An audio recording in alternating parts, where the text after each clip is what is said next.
What's up guys, this is Rise and welcome to another video. Today I'm going to be showcasing my battles from the Gymbreakers World Cup Final against Spain. If you're not familiar with the Gymbreakers World Cup, I'll leave a link in the description. It's a super cool Discord and event that basically replicates a World Cup in the Pokemon Go PvP scene.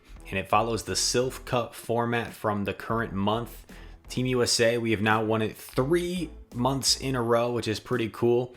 And this is the Labyrinth Cup format, so we're going to be back at it, going for 4 straight in the Vortex Cup, and I am very excited for that. Vigoroth going against Ninetales. We're going against its trainer Red here. Just a little bit more on the format. Basically, you have 8 trainers per team, and there's 4 pairs. So you have pair 1, pair 2, pair 3, pair 4. I was in pair 4 with Dunebug, the world #1 ranked Sylph player. And we went against its trainer Red and Vonnie for our matches. And this is the final against Spain.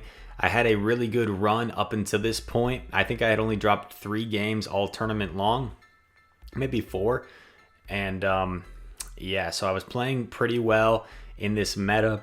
I was getting used to my team. Sorry, I'm not commentating this first game. We'll use this first game as just kind of a way to introduce, because I do kind of hard counter my opponent. He comes back in with the Poly. He's gonna get off a Weather Ball. That's fine. But yeah, I played really well, and I was able to help contribute to my team winning. At this stage in my first match against Trainer Red, I think we were currently up 15-9. The first team to score 25 points wins, because there are 48 possible points, because there are 8 players per team that all have 6 possible points, since you play 6 total games, two sets of 3. So we were up 15-9 at this point when I play its trainer Red, and I am able to win the first game. We go into game number 2 in this best of 3. Regirock lead versus Vigoroth. Not a good lead for me. I switch out immediately. Technically, Regirock can get shields in that matchup. If you look at the simulation, Regirock wins in the 1 shield. But what usually happens is, like, the simulation says that you bait with Stone Edge and then you land the Focus Blast, but they're definitely not going to let the Focus Blast go through the second time, so they end up just countering you down, and it's not a very good matchup for Regirock. So I got out of there. I switched into Vig, and they actually met me with a Galvantula, which I should be able to get at least an extra shield here or win switch. I do win switch. They come back in with Vig. Unfortunately, this Vigoroth has a ton of energy, which is a real problem for me, because I can't really lock on it down. So I have to come in with Toxicroak. And I'm really worried that there's a Politoed back. But I'm thinking at this point, I have to hope maybe it's like the A9, and maybe I could still have a chance. Or maybe it's like the Marowak and I still have a chance. But unfortunately, it is the Politoed. So at this point, I realize this is game over. And I'm going to lose game 2. But I'm still going to fight till the very end. And these Sylph matches, I know at this point that I've lost this game, but I'm still gonna do what I can. And in my head, I'm thinking, okay, maybe I can get off another Stone Edge, and maybe I force him to over farm because he's worried of the switch clock, and then I switch. So I'm just thinking maybe I can do this or that, even though I know it's over, because my switch clock will barely not be up in time when he gets to this next Weather Ball. And that will be a GG for game number 2. So Trainer Red and I tied up at 1 in our match. One of my very few losses this tournament. So props to him. not to sound like I never lose. Obviously I lose all the time. But I do have a 77.3 win rate in Sylph this season. I'm having a pretty good season in Sylph. As you see in the graphic, I'm currently ranked number 23 on the global leaderboards for Sylph, which is pretty cool. It's just fun. You get 6 tournaments every month that affect your ranking, and now you get to choose which one you want to wait. obviously, like if you wait one and then you get a better one, you can't wait that one, which has happened to me a few times. Like I had to wait a 5-1 or a 6-1, and then I'd go like 6-0. But it's I like this system. So that way, if you have like a 6-0, you go like, all right, I'm good with that. That's my weighted. Weighted just means it counts for 10 times as much towards your ranking. Anyway, Jellicent versus Marowak, pretty good lead for me. I'm gonna go for the Bubble Beam and act like I have the act like I'm going for the Shadow Ball. He calls the bait, really nice job. I'm expecting him not to bait, so I'm just gonna shield this. And then what I decide here is I didn't want to have to eat another Shadow Bone, so I'm actually just gonna go for the Shadow Ball because he definitely thinks I'm gonna go for a Bubble Beam here. There's no way he shields it, and I do take it out. I experienced a little bit of lag there, which is unfortunate. And based off my previous games, both games he came in with the Vigoroth. And I'm thinking, oh man, my back line down shields is going to struggle with Vigoroth. I think I got to do something here. So I actually shielded the Jellicent because I knew he wasn't going to bait with Weather Ball if he had Earthquake. I forget if I had seen Earthquake up until this point. I'm not sure if I don't remember that. But I switch Vig. He has to reveal the Vig because his Vig wants to avoid my Jellicent. And he's not even going to commit any shields because he knows Vig is pretty much dead weight against the Jellicent anyway. I just go for this Body Slam. That way I'll force the Politoed to use a Weather Ball against me. Take out Vig. Politoed has to use 35 energy to take out my Vigoroth. Doesn't want to take this counter damage. Can't farm me down either. I come in with Jellicent. At this point, I'm like, all right, I think this is the safest play, is to just Bubble Beam right away. And that way I debuff it, and then I come back in with A9 and Charm Down. And I actually got the shield as well. It can be really tricky to remember how much energy someone has. Plus, there's like, the game isn't perfect with invisible fast moves sometimes, so I don't blame him at all for not realizing that I didn't have that energy, because I oftentimes will lose track. When I stream GBL every day, if you guys watch me on Twitch, I lose track all the time. Like, do they have it? I'm not sure. Then I shield and I'm like, oh, I don't think they even had it. But yep, I do Charm Down. And I think we played that game pretty well by preserving the Jellicent and not just letting it go.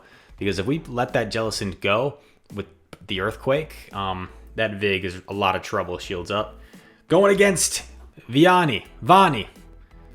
Apologies, my man. You're the third best trainer in the world, and I'm not even positive how to pronounce your name. So apologies. Let me know if you're watching this in the comments. Phonetically pronounce it for me. But Vonnie, or Eviani, or Vonnie. I don't know. A9 versus Jellicent. I actually don't shield this, which is kind of questionable. But I'm looking at this damage. I'm like, all right, looks like we're in a simul KO. He swaps in Melmetal. Not a safe swap against Toxicroak. And the reason I loved Toxicroak in this cup was because a lot of people like to safe swap Vigoroth. And Toxicroak counter swap to Vigoroth, as well as Jellicent. It kind of eliminates the Vigoroth safe swap against my team, because I can bring a pretty hard answer for Vigoroth with both of those Pokemon. And I'm expecting the Jellicent to come back in. I'm throwing my Mud Bomb right away because that Jellicent had stored energy. And this way it has to go down. In comes a Fisk. I go Dynamic Punch, which is really stupid of me because not only am I revealing Dynamic Punch, but I probably could have got to 2 Mud Bombs if I went straight Mud Bomb. So I was kind of, I don't know. I think I was just kind of flexing it at that point. Like there was no reason. Oh, you know why I did that? You know why I flexed the Dynamic Punch was because at this stage, our team was up 24 to 15. So there were still 3 sets left to play, and I only needed to win 1 game to clinch it for my team. So I was feeling kind of excited in the moment. I'm like, I've got this in the bag. This game kind of went my way. So I just showed the Dynamic Punch because I'm like, why not? Because I knew these games were going to be streamed eventually, and I was just like, I want to show the Dynamic Punch. What's funny is when I was watching the My PvP Academia stream of these battles, the shoutcasters, they did a really amazing job, by the way. Shout out to you guys that did the casting. My boy Speedy was one of them, but they didn't even realize I had Dynamic Punch until like I revealed it there. So like they watched like 4 battles with my Toxicroak. I didn't use it every battle, but they didn't realize that it was Dynamic Punch until there because it was kind of an obscure moveset. So I lose the lead really bad if you saw that. Vigoroth into Jellicent. I swapped my own Jellicent because in our previous game, in game 1, he didn't bring a hard counter to Jellicent. So I used it as a safe swap this game. I'm going to let this go. And this, by the way, this game right here is the best game of the video without a doubt. It's a really good game. Our switch clocks are desynced because he waited after like 2 charge moves to switch out. So I'm going to bring in my A9. He's been debuffed, so I'm not worried about these charge moves. I'm just going to commit to the Charm Down because I want this energy to threaten the Jellicent. I snuck a Charm through. He switches out to apply the Charm damage on his Melmetal, so that Stunfisk is still alive. I'm going to go straight Weather Ball here because I think I can get to 2, and I know he's going to want to try and overfarm. A little bit of weird lag there, but I don't think it affected anything. Another Weather Ball coming through. This puts the Melmetal quite low. I aggressively swap and save the A9 for a few charms worth of health. Bubble Beam. He doesn't shield. Like, he doesn't shield. I can't believe he didn't shield that. I'm like, all right, I'm going to let Jelly go. How am I going to win this? I'm like, okay, I just need 1 counter. I don't think he's quite at the superpower. I think he was 1 or 2 short. Back comes Jelly. I'm like, all right, I've got to take this. I've got to take this. Ice Beam comes in, does less than half. These bubbles are really adding up. Go straight for the Bulldoze. No messing around. No baiting in this situation. Bulldoze comes through, gets a shield. And then I switch into A9. He switches, and 1 charm takes out his Stunfisk. So all that really did, that switch, was like save him from 1 charm. I'm like, all right, I need to keep A9 alive, and I CMP tie on this Weather Ball, which essentially changes the entire complexion of the game. If he had just let it go, he could have farmed me down, and he would have had a move before I quite had this Body Slam. This Body Slam won't even KO since it's double resisted, but 2 more counters will. And we somehow narrowly escape that game. And by the way, Vonnie is such an amazing battler. Number 3 in the world on Sylve. Has an incredible win rate. And he knew after the first game that his team had already lost. So you got to keep in consideration that he probably wasn't 100% dialed in, focused, knowing that after the first game that his team had already been eliminated and the subsequent games didn't really matter all that much. But we go into game number 3. I'm like, all right, I'm just going to shield and go straight Bubble Beam probably. Or no, maybe I go for Shadow Ball here because I expect him to no shield. I take the discharge. I build up the Shadow Ball and I Bubble Beam because I was thinking if he does shield, I should survive the next discharge anyway. Or if he no shield, I should survive it anyway. I no shield this. I'm going to go for a farm. No, I can't farm down. I have to throw the Bubble Beam. That put me at like 1 HP. So he has to decide if he wants to use a shield here or let it go. He lets it go. He gets 1 counter head start with his Vig. I have a Toxicroak, and he's not switching, which tells me that he has a Melmetal in back almost for certain. And I get a shield with the Mud Bomb. I sneak a counter through, and I am definitely going to shield this, and he went straight for the Bulldoze. He went for the Hail Mary because in my head I was thinking, all right, he's either going to double Body Slam or he's going to Bulldoze. If he bulldozes, I shield. I pretty much win. If he Body Slam baits me, he can only get to another Body Slam anyway. So the smart play for me was to shield there. Not shielding would have been kind of dumb in my opinion. I don't think there was any reason for me not to shield that. Rock Slide doesn't even take me out.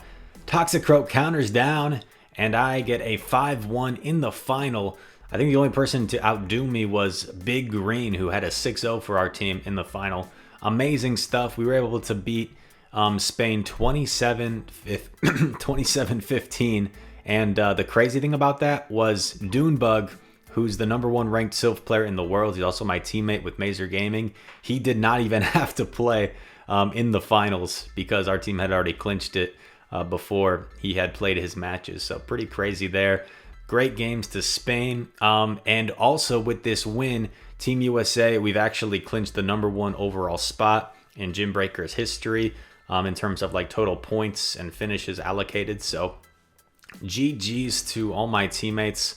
We're looking forward to more Gymbreakers World Cups. I'll show the standings here. If you guys don't see your country represented, or you see your country lower on the standings than you'd like, make sure you guys check out the Gymbreakers server, link in the description. And yeah, go check them out. Put a team together and try and take down USA. Try and stop our three-peat and our potential 4th in a row for this coming month. Yeah, all that said, thank you guys for watching. Really cool event, and hope you guys enjoyed this content. If you did, make sure to leave a like and subscribe, and I hope to see you in the next video. Peace.